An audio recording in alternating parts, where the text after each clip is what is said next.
करते हैं आपकी वर्कशीट नंबर 24। तो पहले आप लोग इसे अच्छे से लेबल कर लेंगे, डेट डाल देंगे, क्लास, सब्जेक्ट, अपना नाम, अपने टीचर का नाम आप लोग लिख लेंगे। इस वाली वीडियो में हम लोग फिर से क्या पढ़ने वाले हैं, फेयर प्ले। इसी को ही आज हम लोग आगे कंटिन्यू करेंगे। तो चलिए देखते हैं क्या लिखा है। We read that Jamuna and Algu, यानी कि जुम्मन और अलगू वर गुड फ्रेंड्स, दोनों बहुत अच्छे दोस्त थे। Jumman aunty requested to a monthly allowance, यानी कि उनकी जो आंटी थी जुम्मन की, वो जुम्मन से कहती हैं कि मुझे महीने का खर्चा दें, है ना, from Jumman. After she transferred all her property to him, यानी जब वो अपनी सारी प्रॉपर्टी जुम्मन के पास ट्रांसफ़र कर देती हैं उसके बाद। वैन मिसट्रीट, जब उनके साथ मिसट्रीट होता है यानी गंदा बिहेव होता है।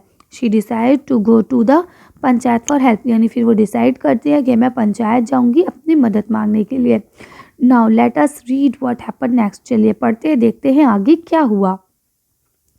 The panchayat was held the same evening under an old banyan tree, यानी सेम उसी शाम ही पंचायत को बुलाया गया। किस पेड़ के नीचे, बनियान ट्री के नीचे, ठीक है। Jumman stood up and said, यानी जुम्मन खड़ा हुआ और उसने कहा, the voice of the panch is the voice of God, यानी कि पंचायत जो पंच होते हैं उनकी जो आवाज़ है, जो उनका फैसला है वो भगवान का फैसला होता है, वो अल्लाह का फैसला होता है। Let my aunty nominate the held panch, यानी मेरी आंटी जो है इन्होंने ही पंचायत को बुलाया है। I will abide by her decision, और मैं इनके डिसीजन का आदर करता हूँ, ठीक है। लेकिन क्या बोलता है, the panch knows neither friend और नॉट एनिमी, यानी आप सब जानते हैं फ्रेंड जो क्या नाम है पंच होते हैं वो ना तो दोस्त होते हैं और ना ही दुश्मन। व्हाट डू यू से टू अलगू चौधरी, यानी अलगू चौधरी तुम क्या कहते हो। The old lady announced, old lady ने कहा, फाइन, यानी कि ठीक है। Replied Jumman hiding his Joy ever and this unexpected PECS of luck, यानी अब वो कहते हैं, उसे तो पता होता है कि ये दोनों की दोस्ती है, वो सोचती है शायद कहीं ऐसा ना हो कि ये दोनों मिलके मेरे खिलाफ फैसला सुना दे, है ना। तो वो कहते हैं, चाची, अब वो बोलता है, क्या नाम है, अलगू बोलता है, चाची you are aware of my friendship with Jumman, यानी चाची आप सब जानती है कि मेरी दोस्ती जुम्मन से है। सैड अलगू, अलगू कहता है, आई नो दैट, मुझे पता है। रिप्लाइड द आंटी, आंटी ने कहा, हाँ मुझे पता है बेटा। But I also know that you will not kill your consider of for the shake of friendship, यानी कि मैं उम्मीद करती हूँ तुम अपनी दोस्ती के चलते अपने फ़र्ज़ को, जो तुम्हारे ऊपर है, अधिकार है जो तुम्हारा, उसको मारोगे नहीं। God lives in the heart of the panch, यानी जो भगवान है वो पंचों के दिल में रहता है। And his voice is the voice of God, और उसकी आवाज़ जो है भगवान की आवाज़ होती है। यानी अब ये ओल्ड लेडी जो है वो उन्हें समझाने की कोशिश कर रही है कि तुम चीटिंग नहीं करोगे। And the old lady explain her case, और इसके बाद वो अपना सारा केस सुनाती है। जुम्मन सेड अलगू, जुम्मन अलगू से कहता है, you and I are old friend, यानी तुम और मैं बहुत पुराने दोस्त हैं। Your aunty is as dear to me as you, यानी कि अब अलगू कहता है, तुम्हारी आंटी मेरे लिए उतनी ही प्रिय है जितनी कि तुम। नाउ आई एम अ पंच, और आज मैं एक पंच हूँ। You and your aunty are both are equal before me, यानी तुम दोनों, आज तुम्हारी दोस्ती से पहले तुम दोनों मेरे लिए बराबर हो, क्योंकि मैं पंच हूँ। वॉट हैव यू टू से इन योर डिफरेंस, अब तुम अपने डिफरेंस में क्या कहना चाहते हो बताओ। 3 years अगो, 3 साल पहले, begin my aunty transfer her property to me, यानी कि मेरी आंटी 3 साल पहले, आज से सारी प्रॉपर्टी मेरी आंटी ने मेरे ऊपर ट्रांसफ़र कर दी थी। आई प्रॉमिस, मैंने प्रॉमिस किया था, to support her as long as she life, यानी कि जब तक, लंबे समय तक, जब तक वो जीती है तब तक मैं उनका सपोर्ट करूँगा। I have done I could, यानी कि जैसा मैंने कहा वैसा मैंने किया। There have been a couple of quarrels between my wife and her, but I can not stop it, यानी कि काफ़ी लड़ाई झगड़े भी हुए मेरे और मेरी बीवी के बीच में, लेकिन मैंने कभी भी इनका आदर करना बंद नहीं किया। Now my aunty is claim a monthly allowance for me, यानी मेरी आंटी जो है मुझसे महीने का खर्च मांग रही है। दिस इज़ नॉट पॉसिबल, ये सही नहीं है, ये पॉसिबल नहीं है, संभव नहीं है, नहीं हो सकता ऐसा। That's all I have to say, बस मैं यही कहना चाहता था।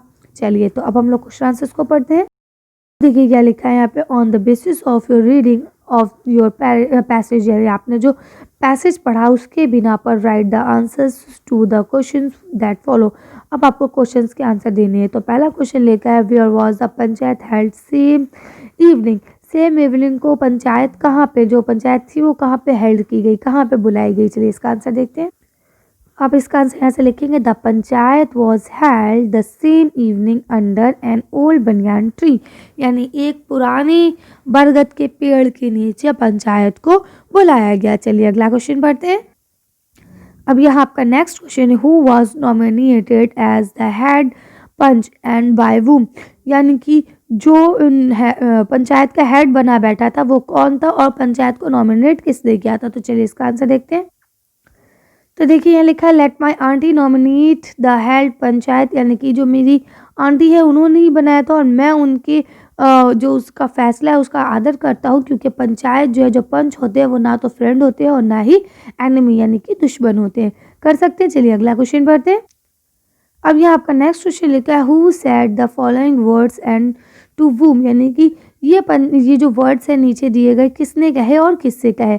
तो पहला लिखा है, the panch known neither friends और नॉन एनिमी, यानी कि जो पंच होते हैं ना ही वो दोस्त होते हैं और ना ही वो दुश्मन होते हैं, वो सिर्फ सच का साथ देते हैं। ये किसने कहा था। चलिए इसका आंसर देखते हैं।